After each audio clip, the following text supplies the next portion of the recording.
was a presenter at the Rotary District Conference in May. He had two different programs on two books he's written. One is Smash the Box and one is Break the Rearview Mirror. Paul Blevins and I enjoyed those, as did most people in the auditorium. So I asked Chad to write up his introduction that was in the newsletter last week. That was his own write-up, so you know what he's going to talk about. If you read the newsletter, hint, please read the newsletter in advance.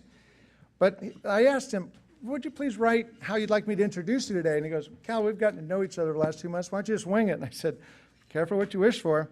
So I did give him that opportunity. So my comment is this, Chad. Many of our speakers, almost all of them, but many, Chad, need no introduction. Sorry, Chad, in your case, you're not one of them. And the reason why, Chad, I watched him twice, 2 different breakout sessions, give the best self-introduction. I couldn't begin to displace your wonderful introduction. And I asked Rotarians in advance and guests, please stand to ask the question. Chad has promised, or his pay of 0 will be a fine if he doesn't repeat the question. Without further ado, Chad Willett, actor, author, extraordinaire, inspirational speaker, artist. Did I cover it all? All right.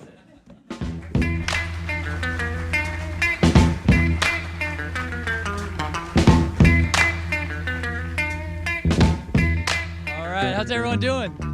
Everyone good? Got Scotty over here, my DJ. If you don't mind, give Scotty a hand. He's going to be accompanying the little presentation. I want to jump right into it, ladies and gentlemen, just because I know we're short on time, for me at least. I'm from Zanesville. Anyone from Zanesville here? Any Zanesvillians? We got 2. 2 Zanesvillians.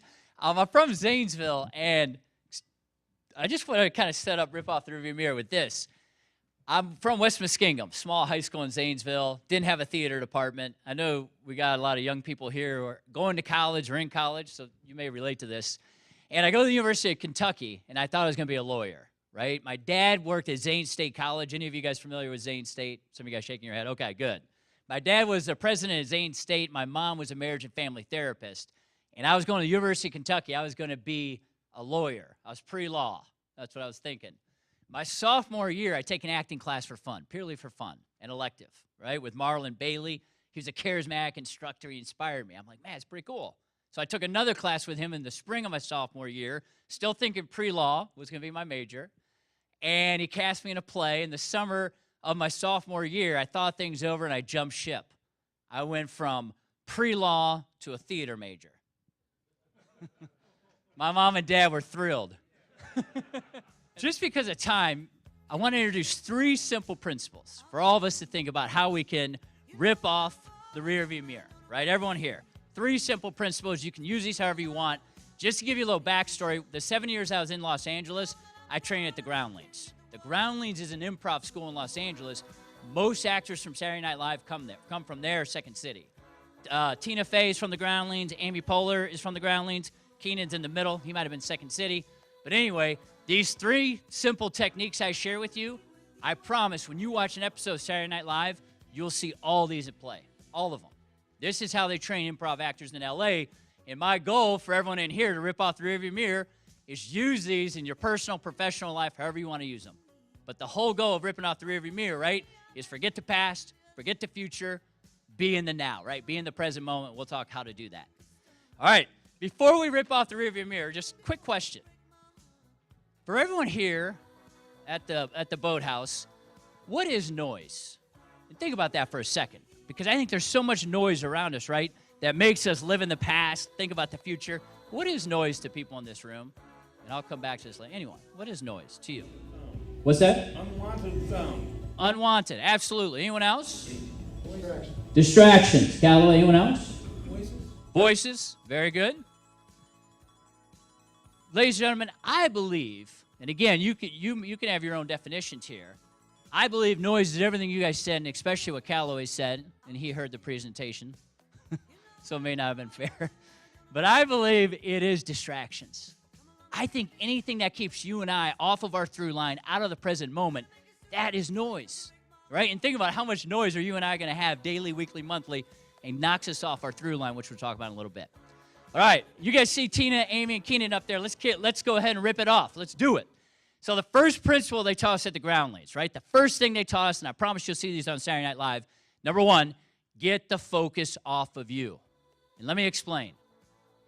I believe when you and I are in our head, right, and we're focused on ourselves, it's very easy to kind of live in the past with the regrets, right? Or it's very easy to think about the future. And most importantly, you and I know, right, it knocks us out of the present moment when the focus is on us. And I'll explain. 2 years ago now, Brian Hess, he owns Tattletale Wireless Security Company. It's up in Westerville. He hired me, and I coached him for about 4 weeks. He never acted a day in his life. Brian comes down to the studio. I teach him basic acting principles. We fly out to Los Angeles, and he hired William Shatner to be in an infomercial with him. So it was Brian Hess, William Shatner, and an actor from L.A., Alan. They did like a 3-minute infomercial for Tattletale. If anyone can guess William Shatner's age correctly, you can have a free signed copy of my book, Rip Off the Rearview Mirror. Raise your hand so it's fair. 83? 70? Give this man a hand. Come on up here. He's right. Give this gentleman a hand.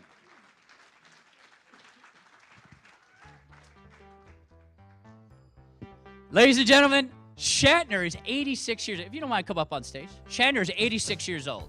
True story. What's your name? John Hall. Commercial real estate. All right. John, just stay right there. You don't do anything. I just want to show you guys something real quick, ladies and gentlemen. So I'm out on the sound stage, right? I'll be William Shatner. John, if you don't mind being Brian Hess, you can just stand there. You don't have to do anything. So we're on the sound stage. And if you guys have ever been on sound stage, there's 3 cameras. There's one stage left. There's one in the middle. There's one on the right. They shoot the scenes from different angles, right? So when they edit the footage, they have my facial expressions, they have John's facial expressions, and they have a master shot where they can cut in and out, all right? Just go with me. What's the first principle, right? Get the focus off you. Go with me for a second. So I'm on the sound stage. I'm Shatner. He's Brian Hess. Quiet on the set. I'm going to yell 1, 2, 3. You guys yell action. 1, 2, 3. Action. All right, Brian, we got to keep this shoot moving. You know, I got to go back to Hollywood Hills tonight. I'm doing a podcast. You got to say your lines quicker. Beautiful. Freeze! He freezes. William Shatner comes over here. Remember, I'm buried behind the camera operator over here. William Shatner comes over here, and there's a kid. He's got cargo pants on, USC ball cap backwards. William Shatner looks at the young man. He goes, young man, move your camera back 2 feet. The camera operator had moved his camera 2 feet while he and Brian were having a conversation. Shatner's like this, right? He's just kind of looking around. He's talking to Brian. He's looking around. He noticed the camera operator moved his camera 2 feet. I asked Brian when he got off the set, I'm like, what's it like acting with William Shatner? Right, the iconic William Shatner. And younger people, do you guys know William Shatner? Mr. Zimmerman, do you know William Shatner? Priceline commercial? No, I haven't. Anyway, everyone else spot. He was older, right? But anyway, I said, what's it like acting William Shatner? You know what he said, ladies and gentlemen? He said being with a trial lawyer. He said he has never been with a man or woman in his life who was so focused on him in the moment. He said whatever he did, he said he moved his arm, he'd focus on it. Changes that facial expression, focus on it. And just think, ladies and gentlemen, the day and age we live in now, right? When you and I are talking to clients, companies, candidates, anyone, how much, right, do we actually react off people's nonverbals? And here's the last part of this principle, and then we'll move on to the second one. I'm back in the green room. Shatner's got his feet up. And here's what I remember, ladies and gentlemen. I'm a nervous guy. Callaway can attest. I'm a nervous guy. I got my hand in my pocket. I twitch a lot. And Shatner's sitting down there. He looks at me. He goes, where are you from? I say, Columbus, Ohio. I remember moving my hand when I get nervous. I rub my hair. I was like, this man, Shatner's just tracking me. Anything I do, Shatner's tracking me. He's completely, I'm not kidding you, ladies and gentlemen, completely in the moment, the now. He's not thinking about the past. He's not thinking about the future. He's just glued on me. And that's part of ripping off the rearview mirror. And the first principle they teach improv actors, ladies and gentlemen, Saturday Night Live, is our ability or inability to get the focus off of us and be with that person, whoever it is. In a classroom, in a business, in a meeting, right, in an organization, the ability to be in the moment. And the last thing the acting coaches at the Groundlings said, the words mean nothing, is what they told actors. Nothing. They said just get a script and spit out the lines. The most important thing you can do if you want to be in the moment is react off someone's nonverbals when you're talking to them.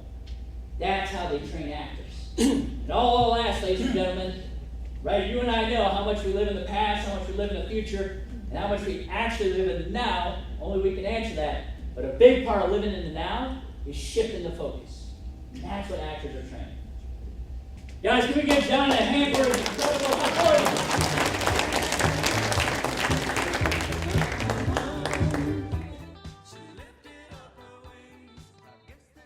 John, that was beautiful. Beautiful performance. Number 2, the second principle, and then we'll get into the through line. Don't anticipate. Don't anticipate. Let me explain. In the world of acting, right, and I'm saying don't worry about the past, don't anticipate the future. I'm saying just be in the present moment. Here's what they say to the actors. They train the actors when you're in a conversation with someone, and again, you answer this for yourself. When you're talking to someone, the question is, how many times do they cut you off during a normal conversation? And how many times do you get cut off during a normal conversation? Anyone. When you guys are, just think about when you guys are at work, in meetings, at home, how much are you guys interrupted during the normal day, week, and month? Anyone. That includes your wife. Is that a lot? You guys, a lot? Oh, my wife says I cut her off all the time. Family tradition. Family tradition. The last part of Rip Off the Rearview Mirror, and the last thing I learned, one of the last things I learned out in LA, they call it the through line. And let me explain. The through line, because you can think about this, right? I'm saying don't worry about the past. Don't think about the future. Be in the present moment. And you can sit there, and it's fair to say, right? You go, how do you be in the present moment? I say it's the through line. When you and I create a through line in our life as individuals or as companies, and all our energy and all our focus is on this through line, which we'll talk about in a second, that's when I believe things change. People's lives change. They get direction. They get purpose. Organizations change. You create slogans, right? Serve above others. Service above self. Whatever it is. But let me explain the through line. The through line is very simple. You define your 3 short-term objectives and your super objective. And if everyone would you either take out a pen or paper or get your phone out? I got 2 short prompts, 30 seconds each, and that's it. You can use your phone if you want, whatever you want to do. This is from the world of acting. It's called the stream of consciousness technique. I'm going to give you 2 prompts. Whatever I say, just write down or put in your phone. I think you'll find incredible value because this is going to be your through line in your life. Let me get my timer ready. Even if you've done this exercise with me, I know a few people saw me in Zanesville, I think it'd be valuable to do it again because it could change. All right, number 1. And again, I'll get my stopwatch. 30 seconds. Number 1. Please write down your 3 goals/objectives for the next 1 to 3 years that you want to accomplish. Begin. 30 seconds. What are your 3 goals you want to accomplish the next 1 to 3 years? Begin. Go ahead and stop. Next one. This is the last one. What's your goal the next 5 to 7 years? 1. What's your super objective? What's the one thing you want to accomplish the next 5 to 7 years? Begin. 30 seconds.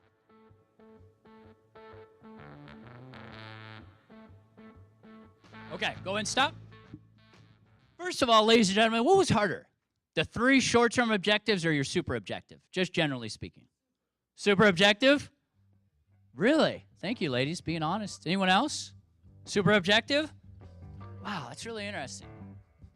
So, ladies and gentlemen, just go with me for a second on this whole through line. Look at mine real quick. I'll give you mine. And then think what you wrote down. And if you didn't write anything down, right, that might be something for you to think about, you and I think about, because in the world of acting, right, anytime you play characters, the most important thing you can do, whether it's Lady Macbeth, Hamlet, the most important thing you can do as an actor is figure out what he or she wants. Because once you know what they want, you can go after it and play that character truthfully. Because most of us right in this room, we're driven by our wants. We're driven by our through line. That's where our energy goes. That's where our focus goes. Everything comes off of a through line. Let me explain. For me, very short, right? Number 1, I want to write a new book. I want to write my 3rd book. Number 2, I want to do weekly blogs. Number 3, I want to start hosting events, which is true. I want to start hosting events at the Funny Bone. In the next 6 to 9 months, right? I want to do Smash the Box events at the Funny Bone. So if I did that exercise right, my through line, you guys can see my 3 short-term objectives. My super objective,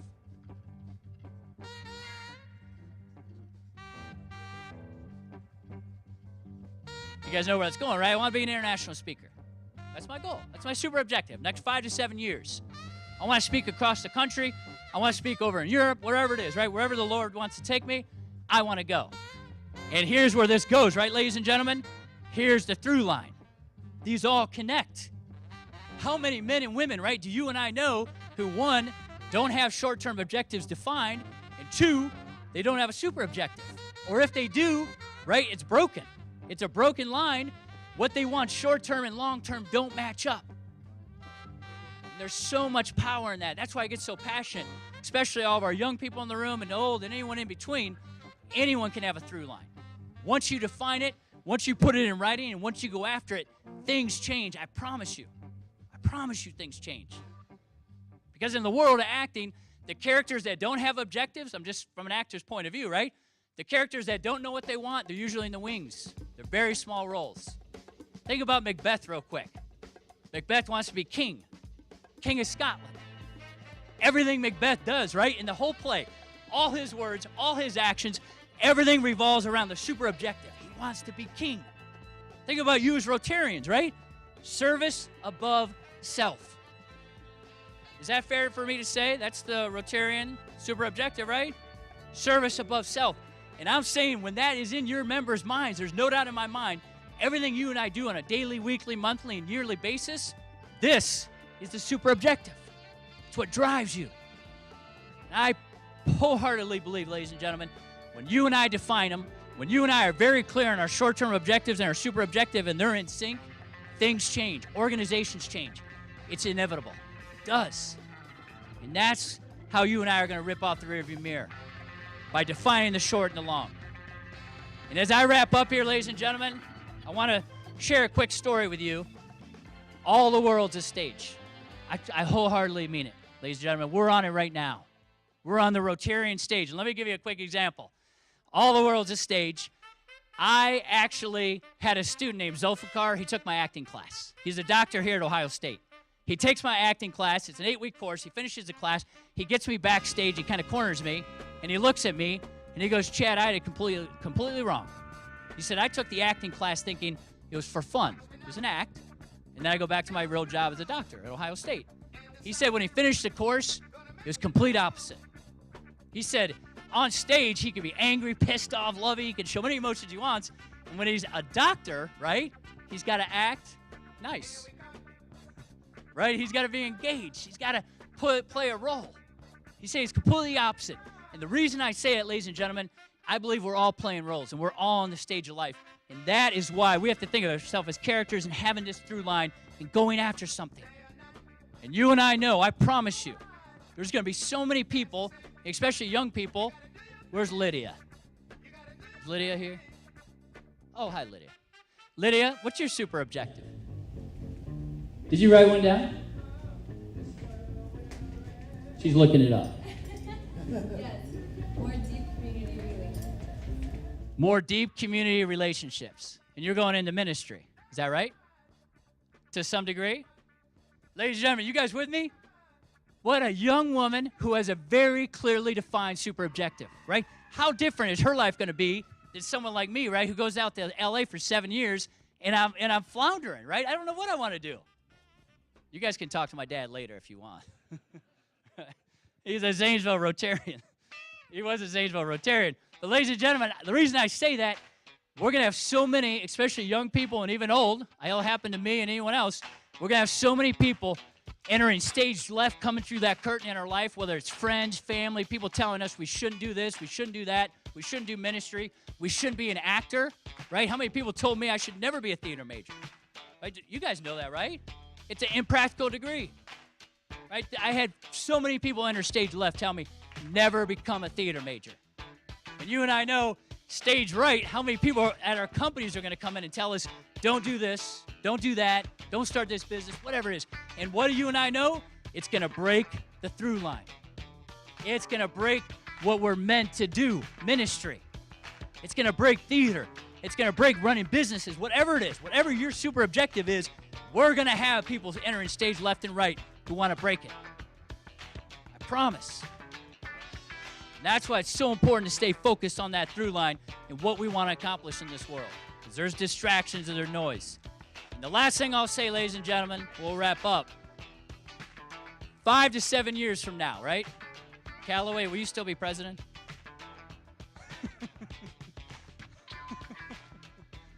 Hey, on a side note, this is my favorite table right over here. This one right here, these gentlemen right here. But ladies and gentlemen, the next 5 to 7 years, here's my challenge for all of us. Who will be on their through line doing what they love to do?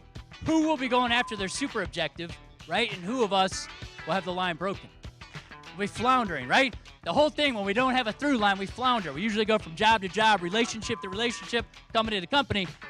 Once you get that through line, you get focus and clarity, everything changes, just like in the world of acting. You start accomplishing more, you do more, you channel your energies and channel your focus.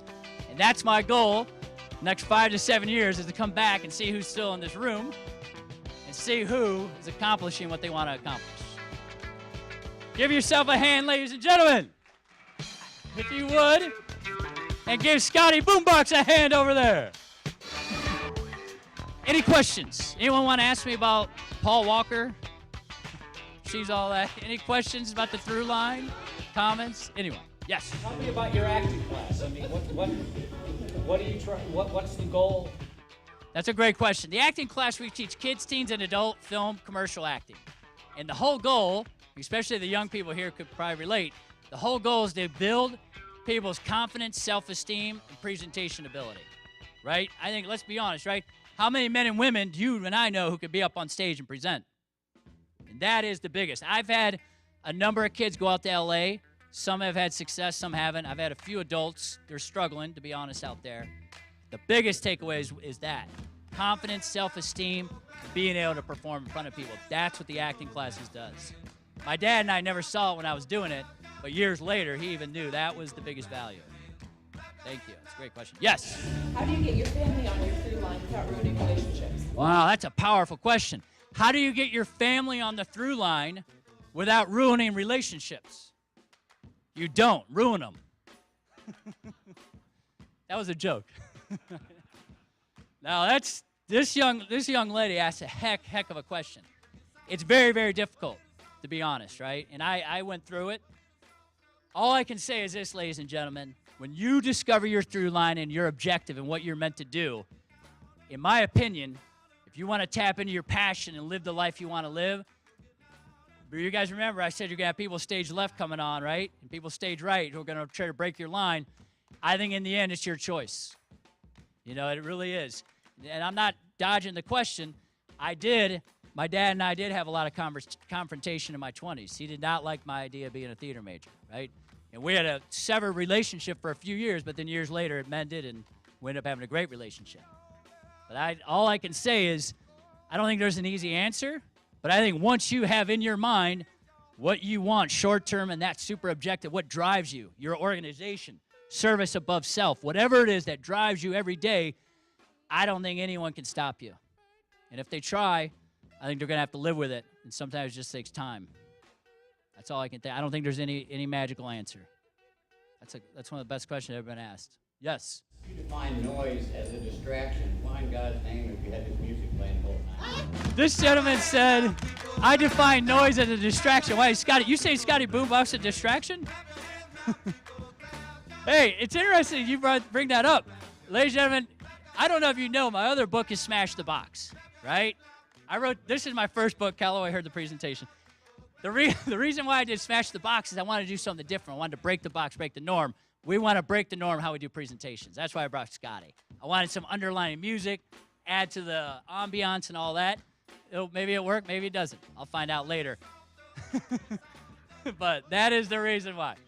Anyway, Callaway tells me I'm out of time. Thank you, ladies and gentlemen, so much.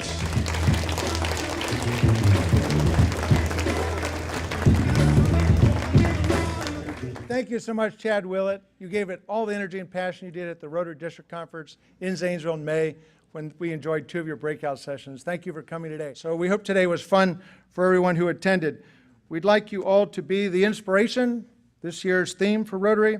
Thank you for joining today. But one thing first, Jackie, would you come up to the podium, please? Remember I just asked, would you be so kind to be my improv to close? She said, Callaway. I said, oh, you have to, well, some people say trust me, but I don't know I'd go that far. So Jackie, I have a distinct honor. I think only past presidents have done this. And one of the things Jackie did after a meeting, she goes, how do you ring that bell? So to close the meeting today, Jackie, who brought grandson, gets to ring the bell to adjourn the meeting. Let's see where she hits it.